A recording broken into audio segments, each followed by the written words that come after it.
ನಮಸ್ಕಾರ ಅನ್ನದಾತ ಸದಾ ನಿಮ್ಮೊಂದಿಗೆ ಸ್ವಾಗತ. ಈಗ ನೀವು ಕಾಮಗಾರಿಗಳನ್ನ ಪೂರ್ಣ ಆದ್ಮೇಲೆ ಅದರ ಗುಣಮಟ್ಟವನ್ನ ಪರೀಕ್ಷೆ ಮಾಡಬೇಕು. ಕಾಮಗಾರಿನ ಇನ್ನು ಪ್ರಾರಂಭದ ಹಂತದಲ್ಲಿ ಇರ್ತಕ್ಕಂಥ ಸಂದರ್ಭದಲ್ಲಿ ಅದನ್ನ ಗುಣಮಟ್ಟದ ಪರೀಕ್ಷೆ ಮಾಡೋದಲ್ಲ.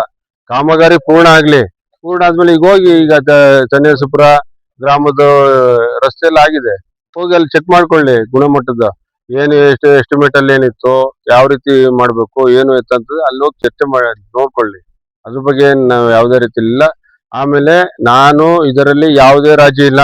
ಅಧಿಕಾರಿಗಳಿಗೆ ನಾನು ಕಠಿಣವಾದಂತ ರೀತಿಯಲ್ಲಿ ಈಗಾಗಲೇ ಸೂಚನೆ ಕೊಟ್ಟಿದ್ದೀನಿ. ಏನು ಗುಣಮಟ್ಟದ ವಿಚಾರದಲ್ಲಿ ಯಾವ ಗುತ್ತಿಗೆದಾರರ ಜೊತೆಲಿ ರಾಜಿ ಪ್ರಶ್ನೆ ಇಲ್ಲ. ನಮ್ಮ ತಾಲೂಕಿನಲ್ಲಿ ನಮ್ಮ ಕ್ಷೇತ್ರದಲ್ಲಿ ನಡೀತಿರ್ತಕ್ಕಂಥ ಕಾಮಗಾರಿಗಳು ಕೇರಳ ತಾಲೂಕು ಇರ್ಬೋದು, ಸಾಲಿಗ್ರಾಮ ತಾಲೂಕು ಇರ್ಬೋದು, ಎಲ್ಲೇ ನಡೀತಾ ಇರ್ತಕ್ಕಂಥ ಕಾಮಗಾರಿಗಳು ಗುಣಮಟ್ಟದಿಂದ ಇರಬೇಕು.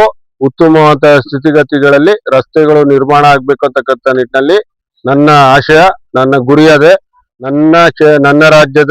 ನಮ್ಮ ರಾಜ್ಯದ ಬೊಕ್ಕಸದಲ್ಲಿ ಹಣವನ್ನ ತರ್ತಾ ಇರ್ತಕ್ಕಂಥದ್ದು ಜನರ ಹಣವನ್ನ ಜನರಿಗಾಗಿ ವಿನಿಯೋಗವನ್ನ ಮಾಡ್ತಾ ಇರ್ತಕ್ಕಂಥದ್ದು. ಅದರಲ್ಲಿ ಯಾವುದೇ ರೀತಿಯಲ್ಲಿ ಲೋಪ ದೋಷ ಆಗದ ರೀತಿಯಲ್ಲಿ ನೋಡ್ಕೊಳ್ಳುವಂಥದ್ದು ನನ್ನ ಜವಾಬ್ದಾರಿ. ಅದನ್ನ ಮಾಡ್ತಾ ಇದ್ದೇನೆ.